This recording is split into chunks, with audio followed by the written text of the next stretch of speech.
کی بھی پوری کوشش کروں گا کہ جو قربانیاں ان کی ہیں وہ رائیگاں نہ جائیں، اور جس مقصد اور جس تحریک کے لیے ہمارے ساتھیوں نے قربانی دی اس کا عملی مظاہرہ آنے والے دنوں میں آپ کو کراچی کے اندر اور پورے سندھ کے اندر نظر آئے، تو یہ میری پوری کوششیں جو پہلی ہوں گی اس کے اندر یہ کردار ادا کرنے کی کوشش کروں گا۔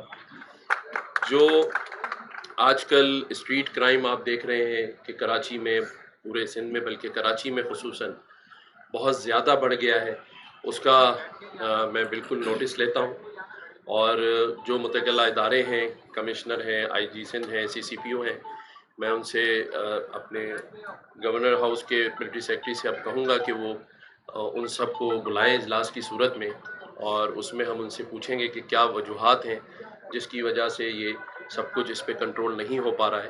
حالانکہ کراچی کے امن کے لیے اور اس پاکستان کے امن کے لیے ہماری جتنی بھی لا انفورسمنٹ ایجنسیز ہیں، ہمارے ادارے ہیں جنہوں نے قربانیاں دی ہیں، اور وہ بھی رائیگاں نہیں ہیں، میں بحیثیت گورنر سندھ اور اپنی پارٹی کی طرف سے بھی ان کی ان قربانیوں کا خیر مقدم کرتا ہوں جو شہید ہوئے ہیں، ہمارے فوج کے، رینجرز کے، پولیس کے اہلکار۔ لیکن اس کے باوجود اگر ہمارے اس شہر میں جو کہ اکانومی کا ہب سمجھا جاتا ہے، جس کے لیے یہ مشہور ہے کہ یہ پورے پاکستان کو لے کر چلتا ہے، سونے کی چڑیا ہے، تو کیوں ایسی وجوہات پیدا ہو رہی ہیں کہ کراچی کا امن اور کراچی کے لوگ سکون کی نیند نہیں سو رہے؟ تو پوری کوشش ہوگی کہ جو شہر روشنیوں کا شہر کہلاتا تھا اس کو ہم ریوائول آف کراچی، جس طرح ریوائول آف MQM کا عزم لے کے ہم آگے بڑھے ہیں، تو پوری کوشش ہوگی کہ اس میں اپنی پارٹی کی جو سپورٹ ہے اس کے ساتھ ہر وہ کام جو عملاً ہو سکتا ہے اس میں اپنی تمام انرجیز کو صرف کروں اور اپنی پارٹی کا مکمل اعتماد اپنے کاموں کے ذریعے حاصل کروں۔ تو آپ سب کا بھی شکریہ، MQM پاکستان کا شکریہ۔ میں ایک منٹ کمپلیٹ کر لوں کہ آج جب میں یہاں آیا اپنے مرکز پہ، تو جس طرح رابطہ کمیٹی نے وہلانہ استقبال کیا، کتنی کارکنان نے خوشی کا اظہار کیا، تو میں اس پر اپنی پارٹی کا، اپنے پارٹی کے سربراہ کا شکریہ ادا کرتا ہوں۔ حلف برداری کی تقریب میں بھی سینئر اراکین موجود نہیں تھے، senior deputy convener Aamir Khan صاحب اور وفاقی وزراء۔ آج بھی ہم نے دیکھا کہ آپ جب یہاں ہیں، یہاں پر بھی عدم موجودگی ہے۔ کیا سمجھتے ہیں کہ یہ اعتراضات، جو اختلافات کی جن کی افواہیں چل رہی تھی، وہ کھل کر اس کا مظاہرہ کیا جائے؟ اسی کے ساتھ کہ آپ چند دن پہلے آئے، ایک دم سے پھر ڈپٹی کنوینر بنے اور گورنر کے لیے نامزد کیے گئے، تو کیا آپ کو لایا گیا یا آپ خود آئے؟ اسی کے ساتھ پہلے والا سوال کامران سب کے سوال لے جی لینا بولے، جواب دے بھول جائیں گے، کر لیا سوال۔ جواب دے سر، بھول جائیں گے، جواب دے۔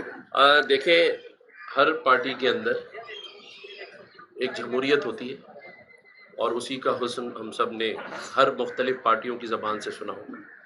تو MQM پاکستان میں تو اس سے زیادہ جمہوریت ہے، اور سب کو اپنی رائے دینے کا حق ہے، اور وہ سنا بھی جاتا ہے۔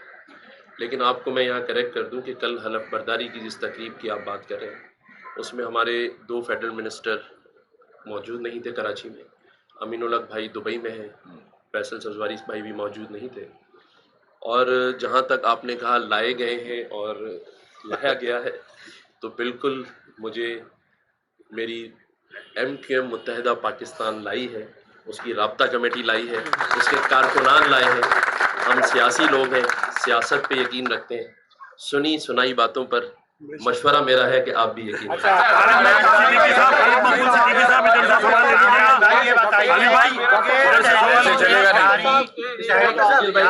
ایسے چلے گا نہیں، میں یہ کہہ رہا ہوں ایک ایک کر کے کریں۔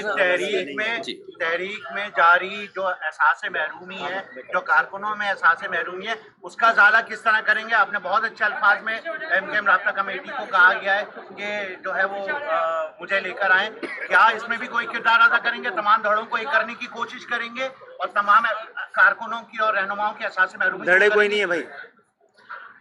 بالکل خالد بھائی نے صحیح کہا۔ دیکھیں، ازالے کی جہاں تک آپ نے بات کی، تو جس پارٹی نے مجھے گورنر کے لیے نامینیٹ کیا ہے، نامزد کیا ہے، اس کے 2 مطالبات PTI کی حکومت کے ساتھ ان رائٹنگ اور پیپلز پارٹی کی حکومت کے ساتھ ان رائٹنگ ہے، جس میں پہلا لاپتہ ساتھی، دوسرا ہمارے آفیسز، تیسرا ڈی لمیٹیشن، اور سپریم کورٹ کے جو آرڈرز کے تحت سندھ گورنمنٹ کو ہمارے بلدیاتی اختیارات کی امپلیمنٹیشن. یہی وہ مطالبات تھے جو دونوں حکومتوں کے ساتھ ایگریمنٹ کی صورت میں ہے، اور یہی ازالے کی صورت جو آپ نے کہی، میری پارٹی کا مجھ پر یہ اعتماد ہے کہ ان ساری چیزوں کو اس کی اصل شکل میں امپلیمنٹ کرانا، اور اگر میں اس میں کامیاب ہو جاتا ہوں تو آپ کے سوال کا جواب ہے کہ اس کا عارف بھائی یہ بتائیے آپ کے عارف بھائی عامر خان سمیت کئی لوگوں کے بارے میں یہ اطلاعات آ رہی ہیں کہ وہ عنقریب پارٹی چھوڑ دیں گے، وہ ساتھ رہنا نہیں چاہتے، اور فاروق ستار صاحب کی واپسی ہو جائے گی. کیا صداقت ہے اور کیا اس میں جھوٹ؟ جناب یہ ایم کیو ایم تو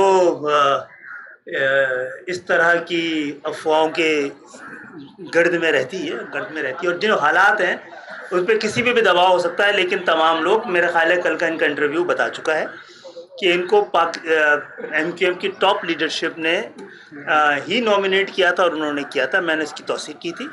تو اگر ایسا ہوتا تو یہ نومینیشن ہی نہیں ہو پاتی پارٹی کی طرف سے، پہلی بات تو یہ. اور دوسری بات یہ ہے کہ عامر بھائی بھی شامل تھے ان کو نومینیٹ کرنے میں، سیکنڈ کیا انہوں نے جو ڈپٹی کنوینرز ہیں. اور ہم میں سے بہت سے لوگ نہیں تھے، کل میں بھی دیر سے پہنچا ہوں اور مصروف ہوتا تو شاید نہ آ پاتا نا، کیونکہ انہوں نے اس سے زیادہ والے اہم کام ان کے ذمے بھی ہے اور ہمارے ذمے بھی ہے. آپ نے کہا کہ سب نے نومینیٹ کیا، لیکن اس سے قبل آپ کہتے تھے کہ کوئی میرٹ نہیں ہے. جب آپ ان کو سینیٹر بنایا جا رہا تھا آپ نے کہا تھا کہ M Q M is not for sale. کیا آپ سیل پر ہے یا میرٹ آ گیا؟ نہیں، ہاں صحیح، بہت اچھی بات.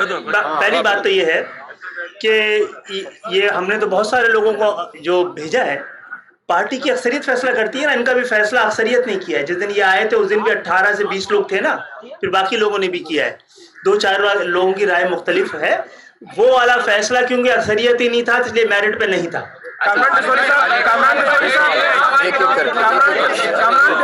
خالد بھائی یہ بتائیے گا، شہداء قبرستان شروع سے ایم کیو ایم کے لیے ایک مظلومیت کی جگہ رہا ہے. آج آپ وہاں موجود نہیں تھے، کیا آپ کو شہداء قبرستان نہیں آنا چاہیے؟ دوسرا ایک سوال میرا اس میں لے لے گا، ان کے گورنر سندھ بننے پر مختلف مخالف پارٹیوں نے بھی مبارکباد پیش کی ہے. اگر ان مخالف پارٹیوں کو یہ لا کے آپ کے پاس جوڑتے تو آپ ان کو ویلکم کریں گے؟ دو باتیں ہیں. کل ہم سب نے بھی، پارٹی نے اس حوالے سے اپنا موقف دے چکی ہے اعلامیہ کی صورت میں کہ وہ جو تمام لوگ جنہوں نے مبارکباد پیش کی ہے ان کا ہم شکریہ ادا کرتے ہیں. اچھا، تمام سیاسی جماعتیں جب ایک دوسرے کو مبارکباد پیش کر رہی ہوتی ہیں تو کہ شامل ہو رہی ہوتی ہیں ایک دوسرے میں، تو عجیب سی بات. دھڑے نہیں ہے کوئی بھی. اچھا دھڑے دیکھیں، سنیں پوری گفتگو سنیں گے تو جائے گا نا. ہم نے سب کو ایک ہی طریقہ ہے.